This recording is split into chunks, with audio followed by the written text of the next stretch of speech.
Isang plot twist ang naranasan ng kapamilya singer-aktor na si Darren Espanto matapos siyang biglang atakihin ng appendicitis habang nasa flight papuntang Manila. Sa pamamagitan ng kanyang Instagram stories, nagbahagi si Darren ng update sa kanyang kalagayan kung saan makikitang siya ay papunta na sa operating room. From the airport to the hospital. Sabi sa inyo, grabing plot twist nangyari sa akin.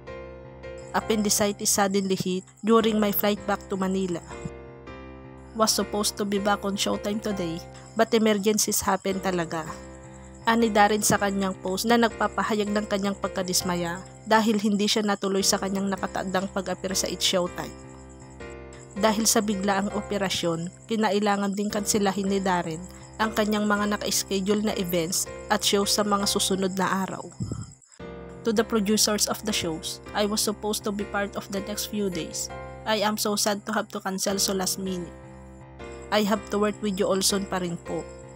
Thank you for understanding. Dagdag pa niya, nagpapakita ng kanyang panghihinayang sa mga hindi matuloy na proyekto.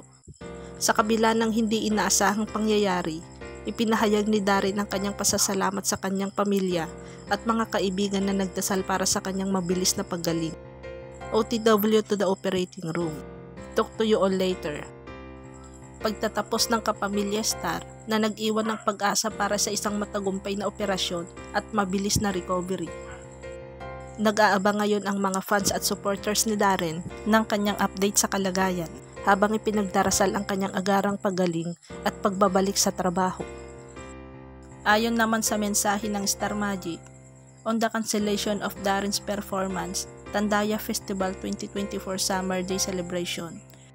We regret to inform you that Darren will not be able to perform at the Tandaya Festival 2024 Summer Day Celebration on August 11 at the Samar Provincial Capitol Grounds due to a health-related emergency. We are hoping for your kind understanding on this matter. Damo nga salamat and enjoy the festivities kapamilya. Si Darren Lyndon Gonzalez Espanto ay isang Filipino-Canadian singer. Isa din siyang aktor. Una siyang sumali sa singing competition sa kanyang edad na 10 taong gulang kung saan nanalo siya sa competition sa Edmonton na pinamagatang Master Finals of the Pinoy Singing Sensation. Ibinahagi naman ni Kim Chiu ang convo nila ng kaibigan niyang si Darren. Sa screenshot ng kanilang pag-uusap, sinabi ni Darren ng ilang beses daw niyang namura si Kim bilang si Juliana sa seryeng Linlang. Hindi na itago ni Kim ang pagkagulat ng kantahan siya ni Darren ng awiting Anong Nangyari sa Ating Dalawa. Kasunod nito ay naging maingay ang reaksyon ng studio audience kaya nagpaliwanag si Darren na ito daw ang kanta sa serye niyang Linlang.